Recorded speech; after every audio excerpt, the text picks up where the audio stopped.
So in this video, we'll try to understand the essentials of using Maven. So we'll understand what is Maven, what is the structure of a Maven project, what are life cycle phases and goals, and how a project configurations are made for a Maven project, and then installation on your Mac or Windows, and then creation of a Maven project through Eclipse Java, and what are Maven repositories and how dependency injection is done in Maven.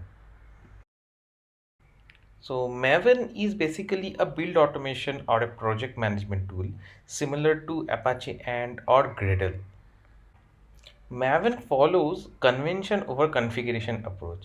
So your Maven project has a specific structure of folder where the files and resources are automatically picked up. Like for the root project, there is a source main Java where all source files will come.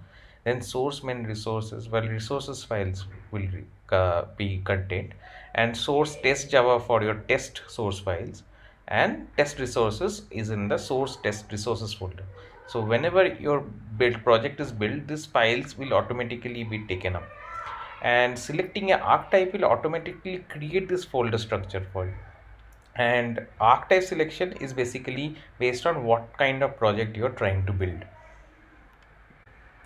So Maven has different life cycle phases and goals. So life cycle phases are stages of your Maven execution, and goals are basically a unit of work that is executed in that particular life cycle phase. Like life cycle phases can be like compile, test, package, install, deploy, and unit of work that is done in that phase is configured in your Maven configuration. So if you see that compile phase, he is going to do the goal of compile.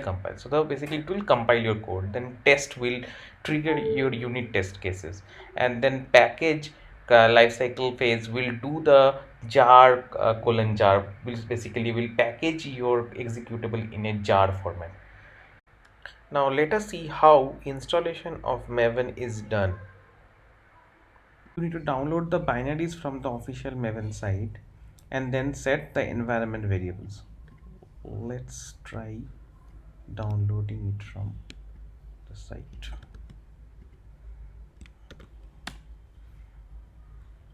So here you have to download the binary zip or the tz files, download it in your system, and then install it in any of the path that you want.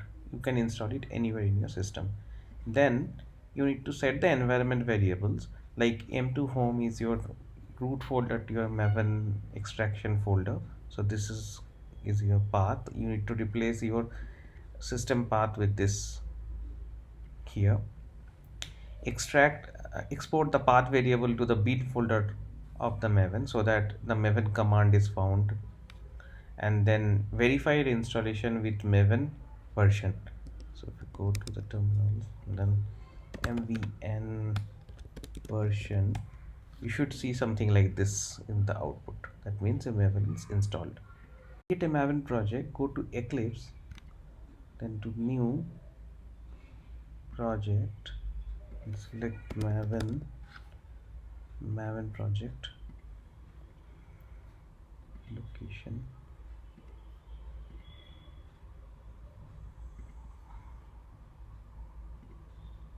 Select your archetype. For now we are selecting archetype as quick start. Give your group ID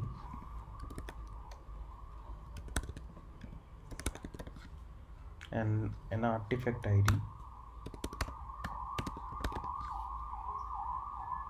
Finish.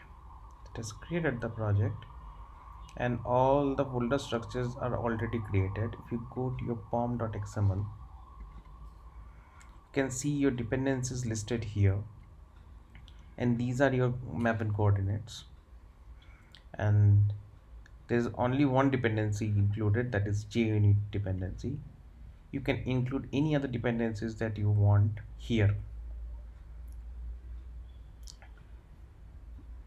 It has also included a app.java Java file. To build this project, you can do it from here, run as Maven install, or you can also go to your terminal, go to your folder,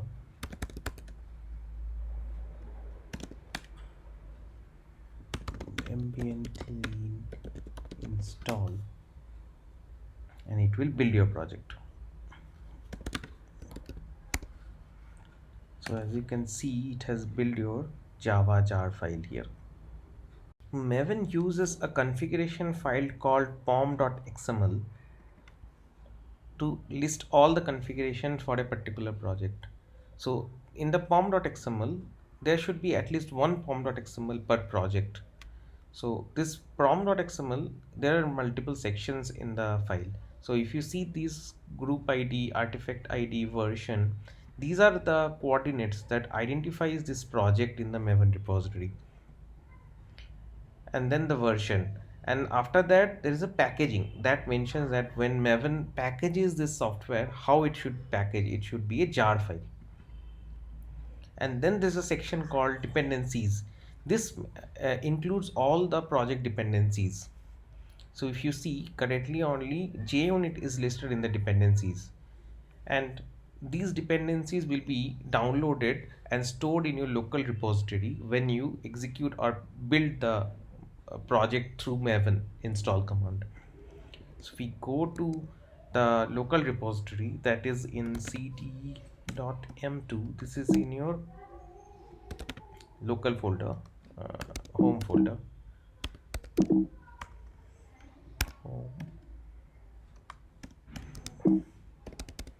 repository, and do ls here. So if you see, all these things are downloaded at the time of building that project.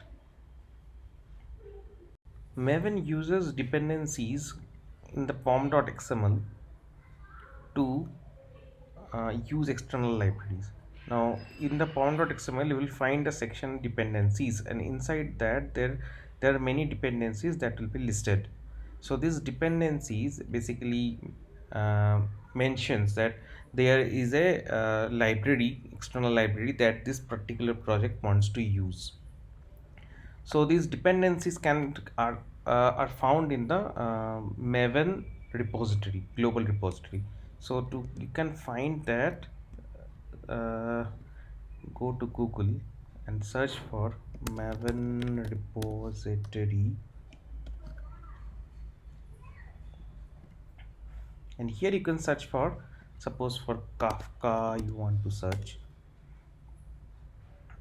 go to Kafka, and here multiple versions of the Kafka libraries listed.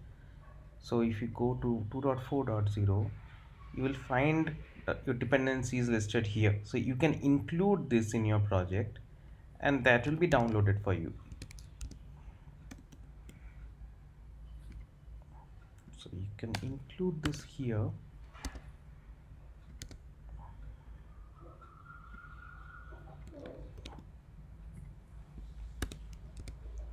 and you can go to your project and do clean install, and you can see that it will download your Kafka client dependencies from your repo.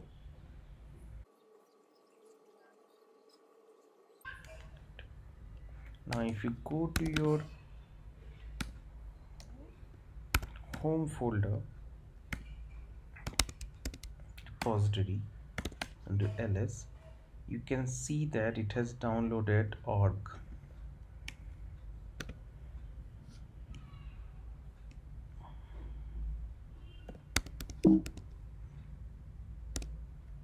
Apache and Kafka, you can see it has downloaded.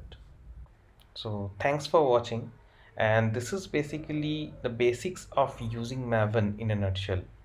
If you want me to make any more tutorial on similar topics, let me know in the comments and I'll try to make a video.